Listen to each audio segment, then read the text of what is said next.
Steve Harvey had been hosting Family Feud for well over a decade and thought he had encountered every possible family dynamic and personal revelation that could emerge on his stage. But on a crisp afternoon in October of 2024, he was about to hear a confession so unexpected and profound that it would leave him standing motionless, the studio audience sitting in absolute silence, and everyone present reconsidering their assumptions about identity, sacrifice, and the secrets that families keep across generations. The atmosphere carried the familiar energy of a game show taping, with two families positioned on stage ready to compete for prize money. Cameras recording what everyone anticipated would be another entertaining episode filled with humor and perhaps a few touching moments. What nobody could have predicted was that a 90-year-old grandmother was about to reveal a truth about her past that she had deliberately concealed from her children for more than 6 decades, a truth that would fundamentally change how her family understood their own history and identity.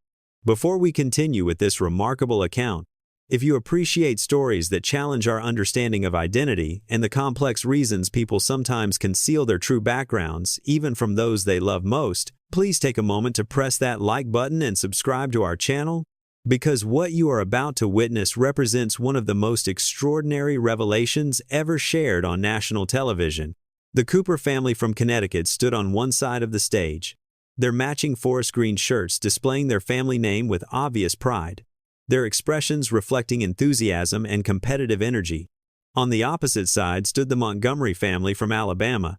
equally prepared and displaying the kind of multi-generational cohesion that makes Family Feud particularly compelling television. Among the Montgomery family members stood someone who immediately drew attention, not through any dramatic gesture but through the quiet dignity and unmistakable bearing that suggested both advanced age and uncommon life experience. Eleanor Montgomery was 90 years old, standing with the aid of an elegant silver-handled cane that matched her carefully styled white hair, her posture remarkably straight for someone of her advanced years, and her eyes bright with intelligence despite the many decades they had witnessed. She wore a pale blue dress with pearls at her throat,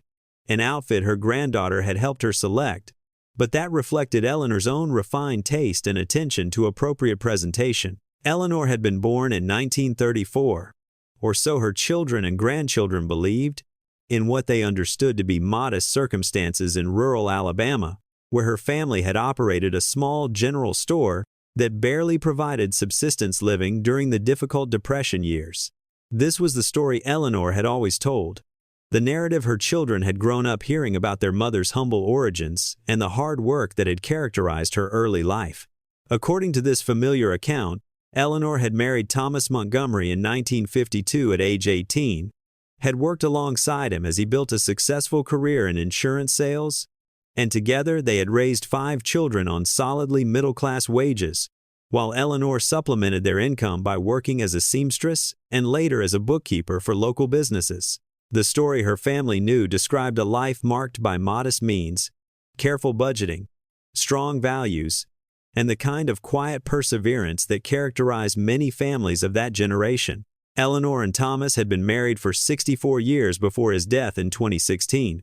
building a life that their children remembered as stable, loving, and grounded in principles of hard work, education, and community service. They had never been wealthy by any measure, living in a comfortable but unremarkable house in a middle-class neighborhood, driving practical cars, taking occasional modest vacations, and managing their finances with the kind of careful attention that people who had known financial insecurity never quite abandoned even when their circumstances improved. Eleanor had been widowed for 8 years now, and her 5 children, ranging in age from 62 to 72, had taken turns helping her maintain her independence while also ensuring she had support and companionship. She had 14 grandchildren and 9 great-grandchildren, and she was universally regarded within her large extended family as the matriarch, whose values and example had shaped multiple generations. What Eleanor's family did not know, what she had deliberately concealed for more than 60 years, was that virtually every detail they understood about her background and early life was false. Eleanor had not been born in rural Alabama to shopkeepers struggling through the Depression. She had been born Eleanor Catherine Whitmore in 1934 in Charleston, South Carolina. the only child of one of the wealthiest and most prominent families in the South, a family whose fortune dated back to the early 19th century and whose social position was considered unassailable within the rigid hierarchy of Southern aristocracy. Eleanor's father had been a major landowner and investor whose wealth had not only survived the Depression, but had actually increased through strategic acquisitions of distressed properties. Her mother had been a celebrated beauty from an equally prominent family, and Eleanor herself had been groomed from birth to assume her place within the highest echelons of Southern society. Eleanor's childhood had been one of extraordinary privilege, marked by private tutors, debutante balls, European travel,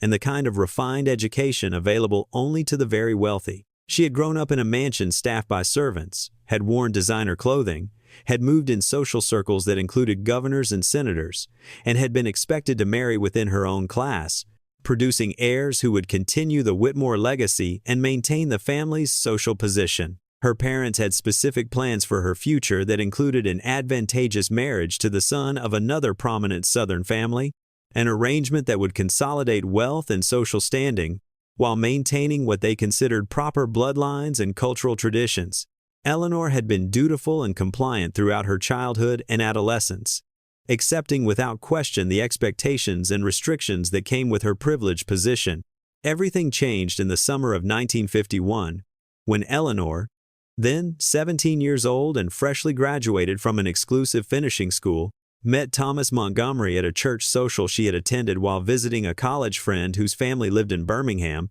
Alabama. Thomas had been 21 years old, recently returned from military service in Korea, working as a clerk in an insurance office and attending community college at night in hopes of building a professional career despite his lack of family connections or wealth. He had attended the church social at his mother's insistence, and he had been standing somewhat awkwardly in a corner, clearly uncomfortable in the social setting. When Eleanor had approached him and initiated a conversation, she had been immediately struck by his sincerity, his intelligence despite limited formal education, and the fundamental decency that seemed to characterize everything about him. Thomas, for his part, had been overwhelmed by this beautiful, articulate young woman, who seemed genuinely interested in his thoughts and experiences,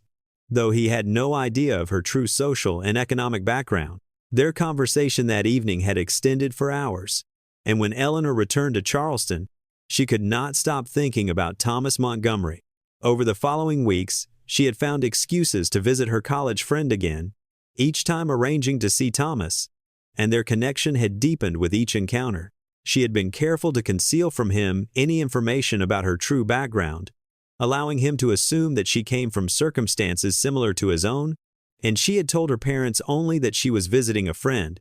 never mentioning the young man who was beginning to occupy all her thoughts. By autumn of 1951, Eleanor had realized that she was deeply in love with Thomas, and that he represented everything she had never known she wanted: authenticity, genuine connection, a life based on mutual respect and shared values rather than social performance and family obligation. When Thomas had finally worked up the courage to tell Eleanor that he loved her and wanted to marry her, Eleanor had faced an impossible choice. She knew that her parents would never accept Thomas, that they would view him as completely unsuitable based solely on his lack of wealth and social position, and that any attempt to bring him into their world would result in humiliation for Thomas and complete rejection from her family. She also knew that if she chose Thomas, she would be choosing to leave behind everything she had known, every material comfort, every social connection, and her entire family. The choice had been agonizing but ultimately clear.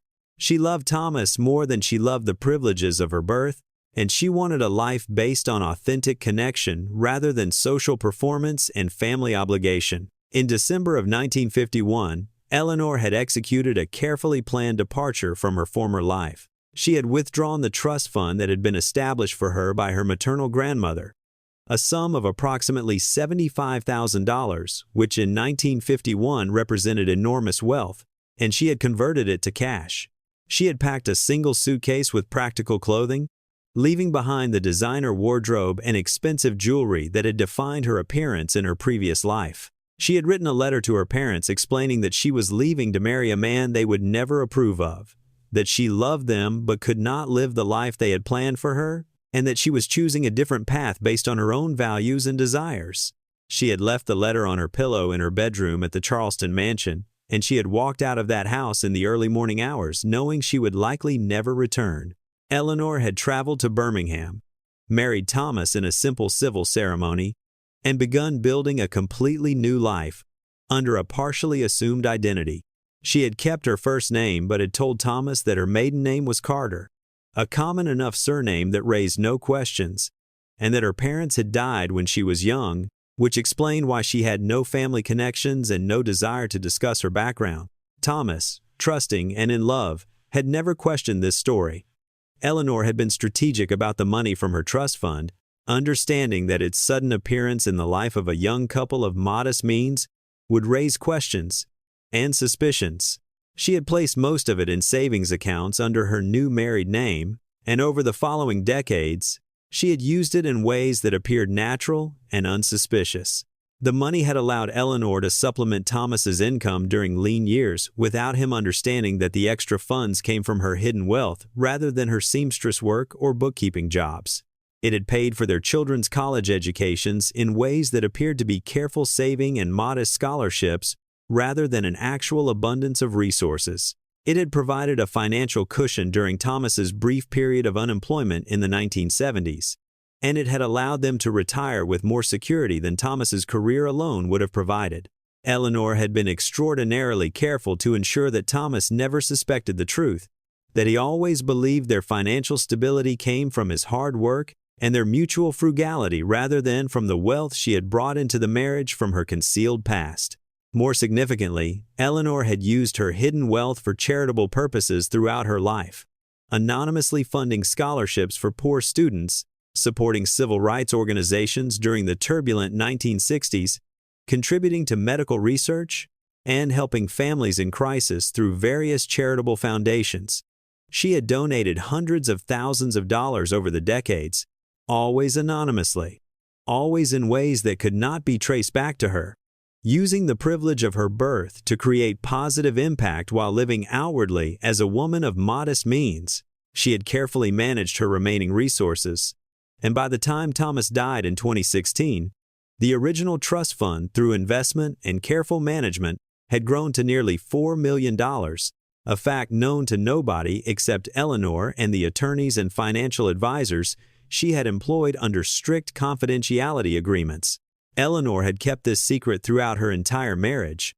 never telling Thomas the truth about her background or the source of the money she had used to help their family and support charitable causes. She had made this choice partly to protect Thomas's pride, knowing that he would have been deeply uncomfortable had he known his wife came from enormous wealth and had essentially been subsidizing their life together, and partly to protect herself from questions about why she had left such privilege behind and whether she regretted her choice.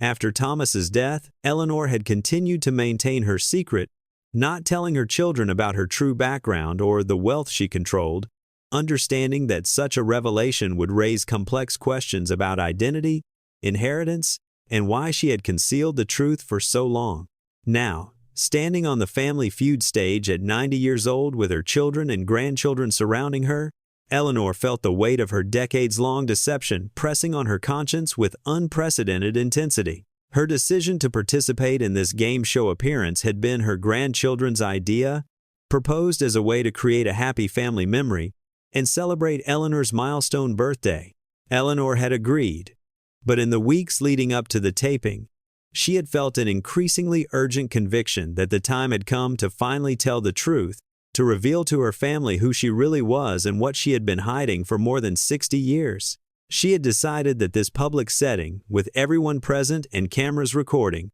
would force her to actually speak the truth, rather than continuing to postpone a conversation she had been avoiding for decades. Steve Harvey began his introduction of the families with characteristic warmth and energy, clearly delighted by the multi-generational nature of both competing families. When he reached Eleanor, Steve paused with obvious respect and gentle curiosity, taking in the elegant elderly woman who carried herself with a bearing that suggested refinement and dignity. He asked Eleanor her age, and when she replied that she was 90 years old, The audience responded with enthusiastic applause, and several people called out words of admiration. Steve commented on how remarkable it was to see someone of Eleanor's age looking so poised and vital, and he asked what the secret to her longevity was. Eleanor smiled, a complex expression that held both warmth and a hint of sadness. And she replied that the secret to a long life was living according to your own values rather than other people's expectations,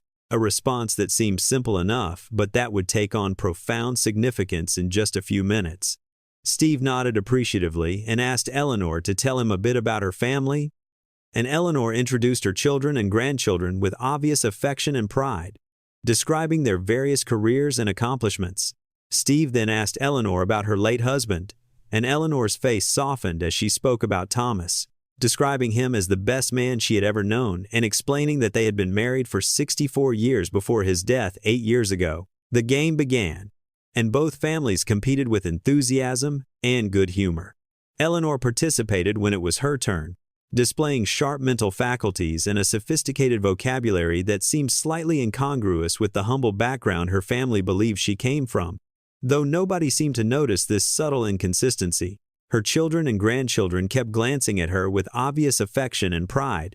clearly thrilled to be sharing this experience with their beloved matriarch. The competition was close and engaging, with both families performing well and the lead changing several times throughout the various rounds. The Montgomery family ultimately prevailed in the main game by accumulating more total points, and they advanced to the fast money round for an opportunity to win the $20,000 grand prize. Eleanor's oldest son volunteered to go first, handling the rapid-fire questions competently and scoring 134 points, a respectable performance that meant the second family member needed 66 points to reach the 200-point threshold. The family began discussing who should take the second position, and Eleanor surprised everyone by stating quietly but firmly that she wished to do it, that she had come to the show with a purpose beyond mere entertainment, and that this was part of what she needed to accomplish. Her children looked uncertain, worried about the pressure on their 90-year-old mother, but Eleanor's expression made clear that this was not negotiable.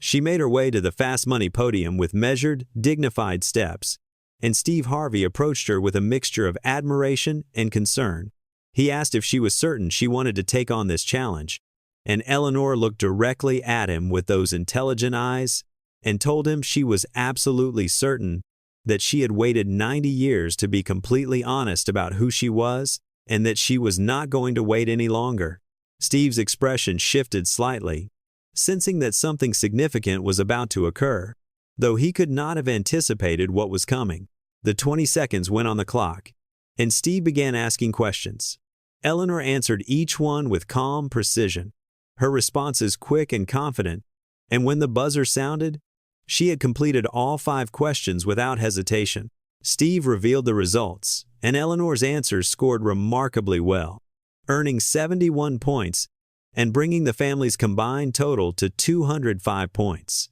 The Montgomery family had won the $20,000, and the studio erupted in celebration. Eleanor's family surrounded her with embraces and congratulations, clearly proud and excited about their victory. But as the celebration continued, Eleanor raised her hand and spoke loudly enough to be heard over the noise, asking everyone to please be quiet because she had something important to say.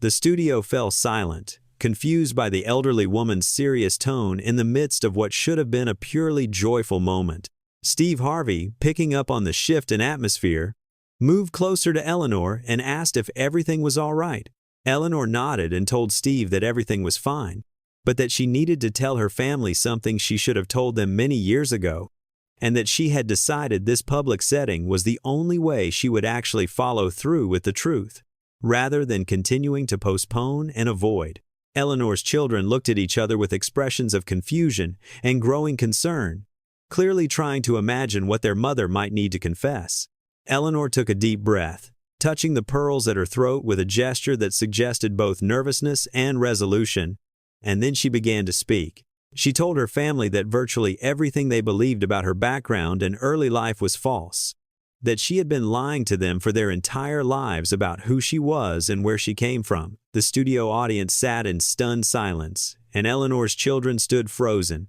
their celebratory mood evaporating as they tried to process what their mother was saying. Eleanor continued, her voice growing stronger as she finally spoke the truth she had concealed for more than 60 decades. She told them that she had not been born to shopkeepers in rural Alabama, that her maiden name was not Carter, and that her parents had not died when she was young. She told them that she had been born Eleanor Catherine Whitmore, the only child of one of the wealthiest families in Charleston,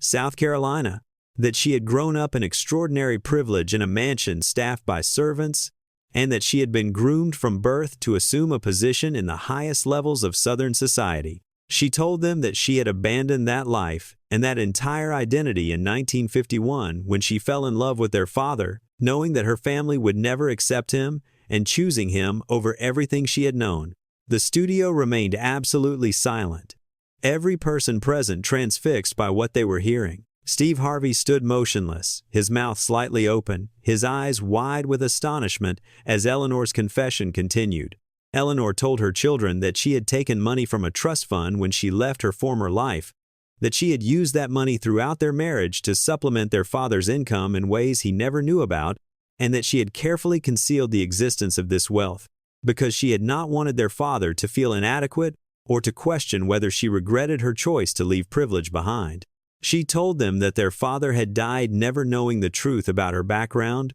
or the source of the financial stability that had allowed them to educate their children and retire comfortably. Eleanor's voice became thick with emotion as she addressed her children directly, telling them that she had continued to keep the secret even after their father's death, because she had not known how to explain why she had lied for so long, and because she had feared they would feel betrayed or would question their own identity and place in the world. She told them that the money she had brought from her former life still existed, that through careful management and investment, it had grown to nearly $4 million,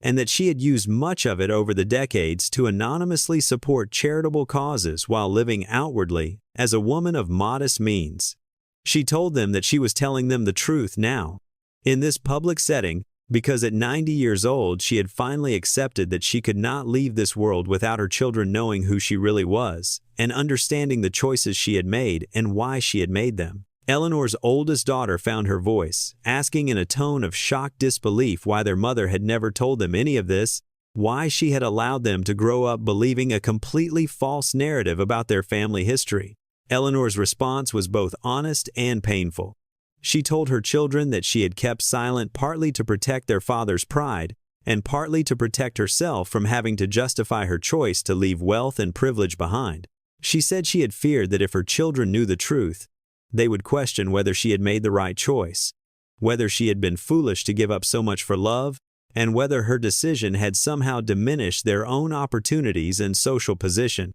She said that maintaining the fiction of humble origins had felt easier than constantly explaining and defending a choice that many people would consider incomprehensible. Steve Harvey, recovered somewhat from his initial shock, asked Eleanor a question that everyone was thinking. He asked whether she regretted her choice to leave her wealthy family and privileged life behind, whether the decades of concealment and the complexity of maintaining her secret had been worth it. Eleanor's answer was immediate and unequivocal. She said she had never for one moment regretted choosing Thomas over privilege, that their life together had been infinitely more meaningful and authentic than anything she could have experienced in the hollow world of social performance and inherited wealth. She said the only thing she regretted was not trusting her children with the truth sooner, not giving them the opportunity to know her complete story, and to understand the deliberate choice she had made to build a life based on love and genuine values rather than social position and material comfort.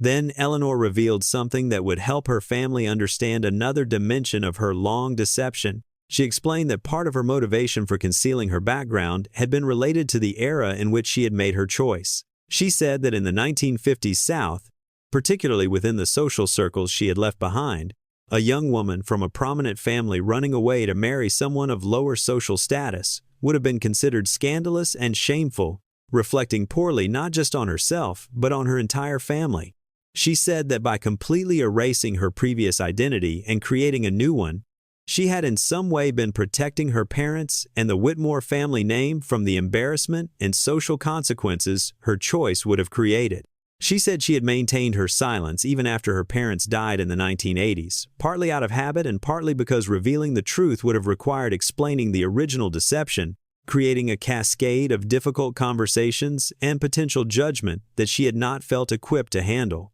Eleanor's second son, a retired accountant with a naturally analytical mind, asked the question that was beginning to form in all the siblings' minds. He asked their mother what she planned to do with the money she had been concealing, whether she intended to distribute it as inheritance or had other plans. Eleanor's answer demonstrated that she had thought carefully about this question. She told her children that she had already made arrangements in her will for the money to be split into 2 portions. Half would be distributed equally among her 5 children as inheritance, giving each of them approximately $400,000 that would provide financial security and opportunities they had not anticipated. The other half would be used to establish a permanent charitable foundation in the names of both Eleanor and Thomas Montgomery, focused on providing scholarships and support for young people who wanted to marry across social or economic class lines and needed assistance to build stable lives together, despite family opposition or social pressure. Eleanor explained that this foundation would honor both the choice she had made in 1951 and the values she and Thomas had lived by throughout their marriage, using the privilege of her birth to help others who face similar conflicts between family expectations and authentic love. She said the foundation would also support causes related to civil rights, economic justice, and breaking down the artificial barriers of class and social status that prevented people from connecting across lines of difference. She said this was her way of ensuring that the wealth she had inherited would ultimately serve purposes more meaningful than simply perpetuating privilege across generations of the Whitmore family. The studio remained silent as Eleanor's family absorbed everything they had just learned. Steve Harvey stood watching with tears in his eyes, clearly moved by the complexity and courage of what he had just witnessed. Finally, Eleanor's youngest daughter stepped forward and embraced her mother, telling her that while the revelation was shocking and would require time to fully process, the fundamental truth remained unchanged, that Eleanor was still the same loving mother and grandmother they had always known, and that understanding her complete story only deepened their appreciation for the choices she had made and the life she had built. One by one, Eleanor's other children joined the embrace, and soon the entire family was gathered around their matriarch in a moment that transcended the game show setting and became instead a profound expression of family love, surviving revelation, and change. Steve Harvey, watching this scene unfold, wiped tears from his face and addressed the cameras directly. He told the audience that what they had just witnessed was extraordinary, that Eleanor's story challenged fundamental assumptions about identity, class, sacrifice, and the secrets that families keep. He said that Eleanor had demonstrated immense courage in finally speaking her truth after 6 decades of concealment, and that her family's response showed the kind of love and acceptance that allowed people to absorb difficult revelations without allowing them to destroy relationships. He announced that he would personally match the $20,000 game show prize, donating $40,000 to help establish the Montgomery Family Charitable Foundation that Eleanor had described, ensuring that her vision of using inherited wealth to help others would begin immediately rather than waiting until after her death. The episode aired 8 weeks later, and the response was immediate, overwhelming, and complex. The clip of Eleanor's revelation went viral within hours, sparking intense public discussion about social class, family secrets,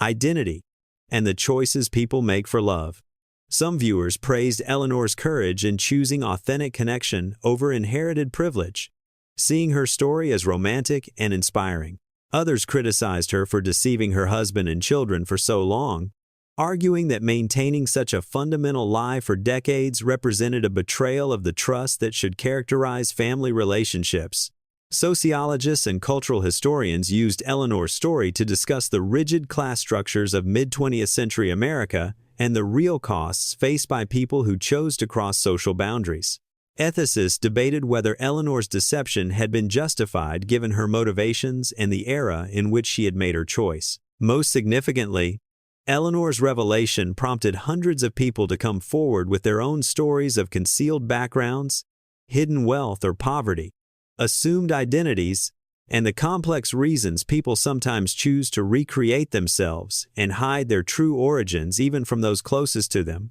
Support groups formed for people dealing with similar situations, and therapists reported increased requests for help in navigating family secrets and deciding whether, when, and how to reveal long-concealed truths. Eleanor herself became an unexpected spokesperson for the complexity of identity and the costs of social class barriers, speaking at universities and community organizations about her experience, and encouraging more open discussion about the artificial divisions that separate people based on economic status and family background. The Whitmore family in Charleston, Eleanor's relatives from her abandoned former life,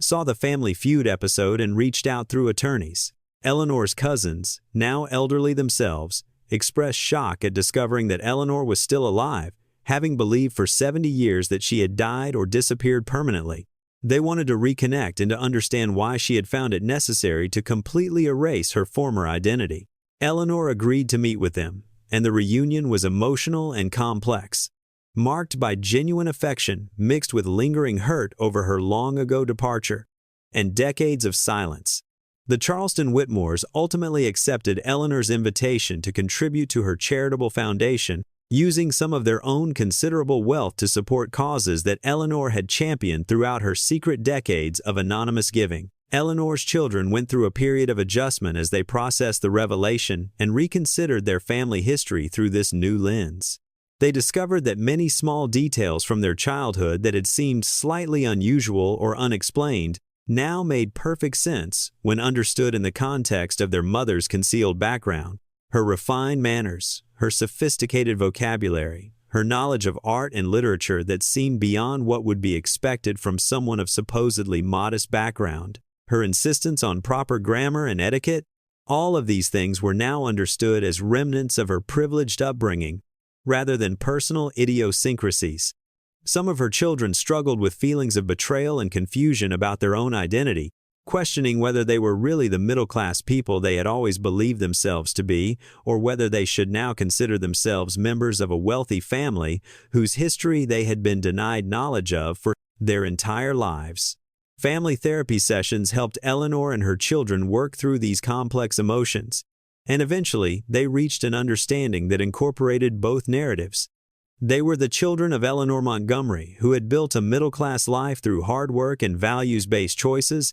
and they were also the descendants of the Whitmore family with its complicated legacy of wealth and social privilege. Both aspects of their heritage were real and meaningful, and neither had to negate the other. Eleanor's grandchildren and great-grandchildren, more removed from the emotional impact of the deception, generally responded with fascination and pride that their family history was more complex and interesting than they had realized. The charitable foundation that Eleanor established became operational within a year of the Family Feud revelation.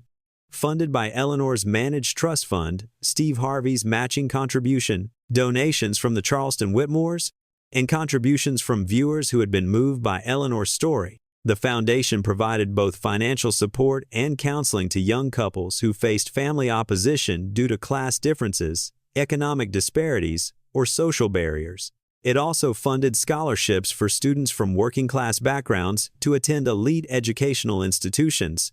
helping to break down the educational barriers that often perpetuated class divisions. Within its first 3 years, the foundation had helped more than 200 couples and students, creating opportunities and supporting choices that honored Eleanor's own decision 70 years earlier to choose love and authentic values over inherited privilege and social conformity. Eleanor lived for 3 more years after her Family Feud revelation, passing away peacefully at age 93, surrounded by her family in the home she had shared with Thomas for so many decades. At her funeral, her children spoke openly about both aspects of her identity: the privileged Charleston debutante who had been born Eleanor Catherine Whitmore, and the woman of modest means who had built a meaningful life as Eleanor Montgomery. They celebrated her courage in making an unconventional choice in an era that offered women few options for authentic self-determination, her commitment to living according to her own values rather than society's expectations, and her ultimate courage in finally revealing the truth she had concealed for so long.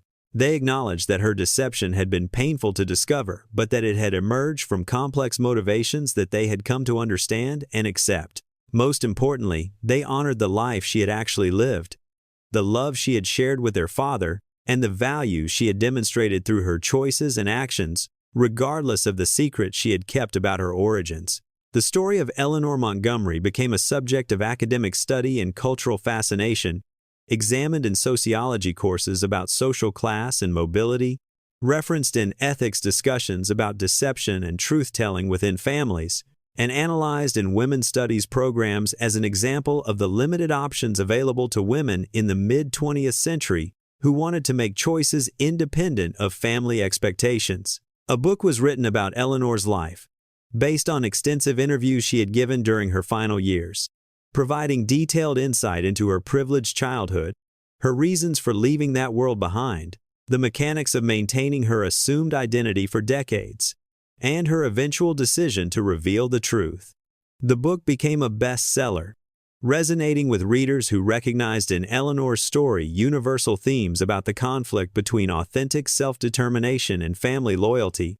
the costs of social class barriers, and the complex negotiations involved in building a life based on one's own values rather than inherited expectations. If this story of a 90-year-old grandmother who finally revealed the wealthy, privileged background she had concealed from her family for more than 6 decades has moved you or challenged your thinking about identity and secrets families keep, please take a moment to like this video and subscribe to our channel. Share this story with people who struggle with conflicts between family expectations and personal values,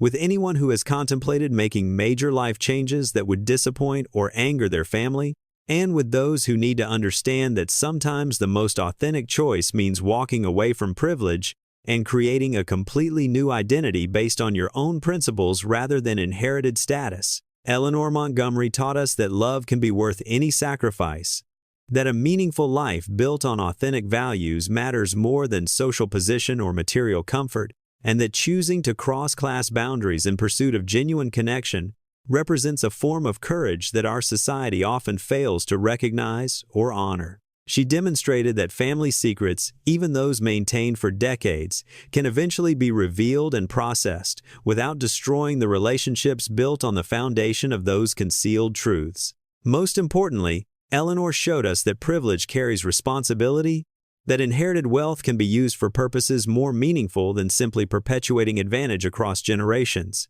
and that the courage to finally speak long-concealed truth,